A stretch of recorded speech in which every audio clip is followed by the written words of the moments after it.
Hello and welcome to my YouTube channel study genius by NA Gujarati વ્યાકરણની સિરીઝમાં હવેનો topic આપણો છે નિપાત.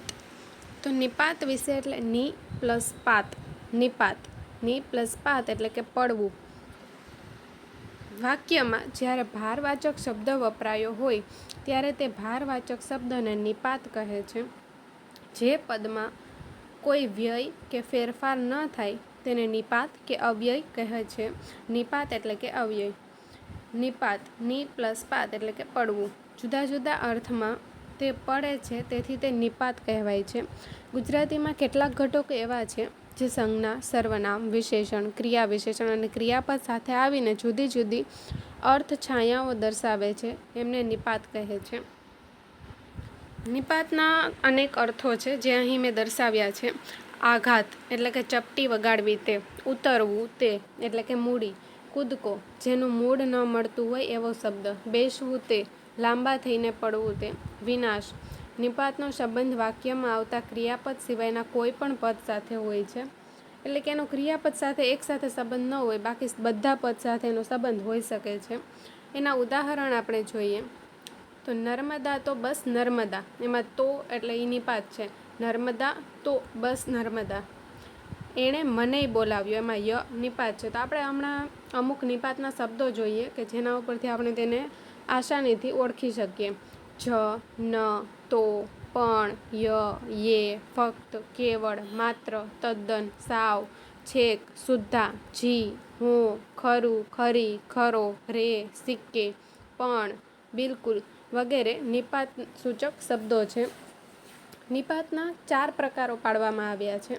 આમ તો સામાન્ય રીતે પરીક્ષાઓમાં નિપાત ઓળખાવો કે પછી આ શબ્દ જે આપેલો છે એમાં કયો સંયોજક છે, નિપાત છે, વિશેષણ છે, એ શું છે એ દર્શાવે છે એવી રીતે પૂછવામાં આવે.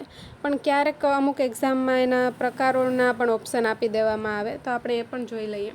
તો એનો પહેલો પ્રકાર છે ભારવાચક નિપાત.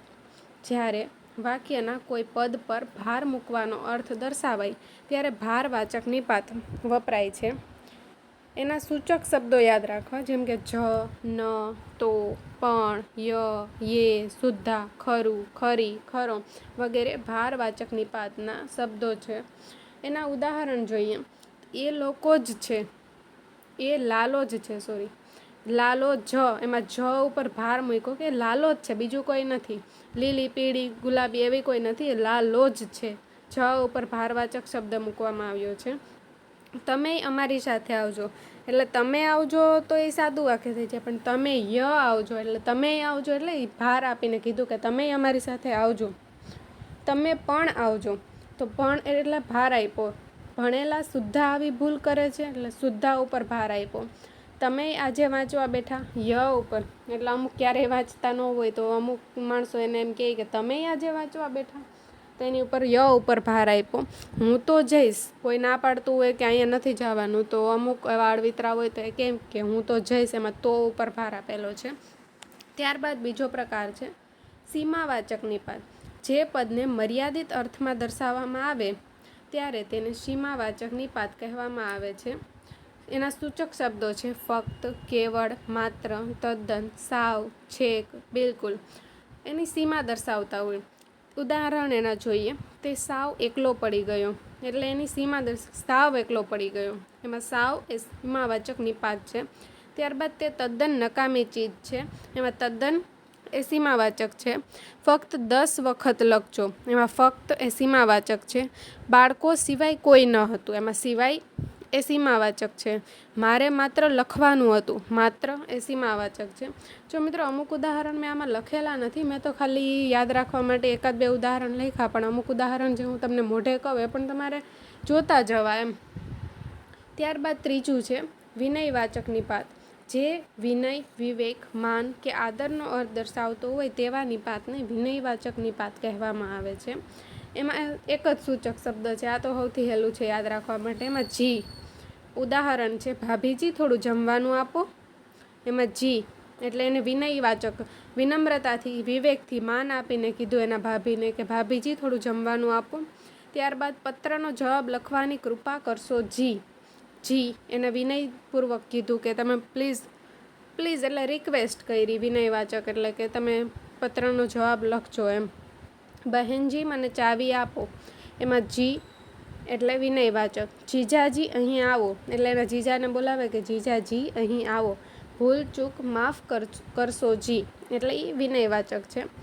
ત્યારબાદ છેલ્લો અને ચોથો પ્રકાર છે પ્રકીર્ણ અથવા લટકણિયા નિપાત. વાક્યના અંતે વિનંતી, આગ્રહ અથવા અનુમતિ જેવા અર્થમાં વપરાતા શબ્દને પ્રકીર્ણ અથવા લટકણિયા નિપાત કહેવામાં આવે છે. શબ્દો શું, કે, એમ કે, હો, ને, તો વગેરે પ્રકીર્ણ અથવા લટકણિયા નિપાતના શબ્દો છે. ઉદાહરણ તરીકે થોડુંક શાક લેશો કે, એટલે જો છેલ્લે લટકણિયાની જેમ લટકાયેલું છે કે, તેમાં કે એ પ્રકીર્ણ અથવા લટકણિયા નિપાત છે. એના બીજા ઉદાહરણ આપણે લઈએ તો તમે આવજો હો, આપણે કોઈને કહેતા હોય ને તમે આવજો હો, તમે વાંચજો હો, તમે લખજો હો, તમે આમ કરજો હો, તમે તેમ કરજો હો, તેમાં છેલ્લે હો એ લટકણિયા તરીકે આવેલું હોય. ત્યારબાદ મને એમ કે તમે નહીં ચાલી શકો, એમાં કે એ પ્રકીર્ણ છે, પ્રકીર્ણ અથવા લટકણિયા નિપાત છે. તેની ખાસ નોંધ કે નિપાત તરીકે વપરાતા કેટલાક પદ જેમ કે તો, પણ, અને, ને સંયોજક તરીકે પણ વપરાય. એટલે કે આપણે એમાં યાદ રાખવું પડે કે આમાં કયા પ્રકારમાં આપેલું છે, તો આ સંયોજક કહેવાય કે નિપાત.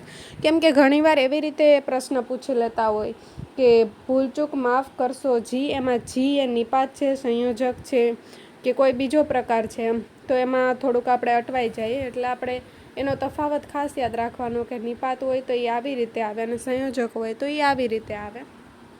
તો મિત્રો, આજનો વિડીયો અહીંયા સુધી જ. Thank you so much for watching my video.